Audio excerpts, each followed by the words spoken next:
when I think of Formula 4, it's that intense battle, the toughness of racing and the real education that comes from racing at the front and preparing yourself for a career ahead. Jason Bargwanna, it was a bit of advice from some racing royalty that got you involved in Formula 4 for the first time. Tell us about that. I remember at Winton many years ago, a young kid, I went up to Frank Gardner and said to him, "Oh, look, this is who I am. I want to be a professional race car driver." Gave him my resume, had my best suit on type thing. And Frank just sort of said to me, "Oh, who are you? Oh, I'm Jason." He said, "Well, what do you drive?" I said, "Oh, I'm in a little production car." "No, don't talk to me unless you're in a Formula 4. And I went, "Oh, okay." So I took that advice and went, right, this is what we've got to do. If I want to beat the best of the best, or if I want to be considered in a career option, I've got to be in Formula 4 against the best kids. Now, you were kind of the poster boy of how accessible Formula 4 is. You had a car from the 1980s, you were taking it to the guns in their modern machinery. Like, they were great days with the Reynard. They were iconic. There's iconic photos of you in that Reynard. The old Reynard, it was fantastic. I mean, back in my day of Formula 4, it was the normal process was to have a brand new car. The front-running guys were in the latest equipment, but I had no choice. So I'd sold the toolbox and the Tirana, and we'd borrowed a bit of money from the bank. And I found an old Reynard, an 8-year-old car. We went down to Canberra, picked it up, and a group of us put it together and turned up and raced. And my first race, we ran 5th.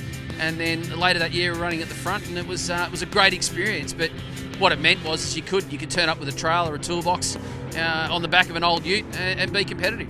Is it at that point you start going, hang on, I might be pretty good at this, when you're able to run with the guys with the good cars?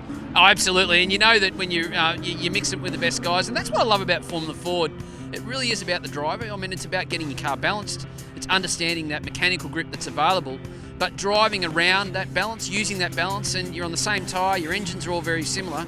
So it really is a real driver's category, which is why it's produced so many top guys over the years. You finished second in 1996 in the Australian Championship, driving a Spectrum. Tell us about how you got tied up with Mike Borland.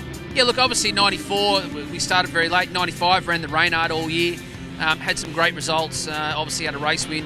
And then the opportunity come up to join Michael Borland in the Spectrum. And a lot of people were telling me I had to have a Van Diemen, I had to have you can't compete in an Australian car. They all told me it was a silly idea to go with the Spectrum. But it was more about the attitude. Both Michael and I are in a very similar place. We wanted success, and we had an Australian car. So we just went, well, we're going to go and win.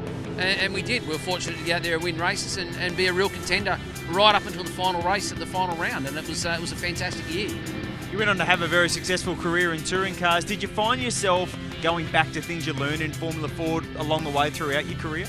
Everything you learn starts in this category. Every part of the way you go about your business. So whether it be the driving style that's required, so if you're fast in a Formula 4, you can apply that to any category really. But just the way you went about business, the integrity you built, the true grit that you had to have to get to the front, to race against the toughest of the toughest, it carries you right through your motor racing career, and nothing's changed. It's been the same for 50 years, and we're still here today, and we've still got Formula 4, and it's proving to do the same job. Is that why we're seeing your son now racing in this category? Was it just a no-brainer to plug him in here to kickstart his career? Look, it's absolutely 100% the reason why my son's racing in this category, and it is that education. So we've considered all the options, had a look around. The sport's very different today than what it was in my day 20 years ago or 50 years ago.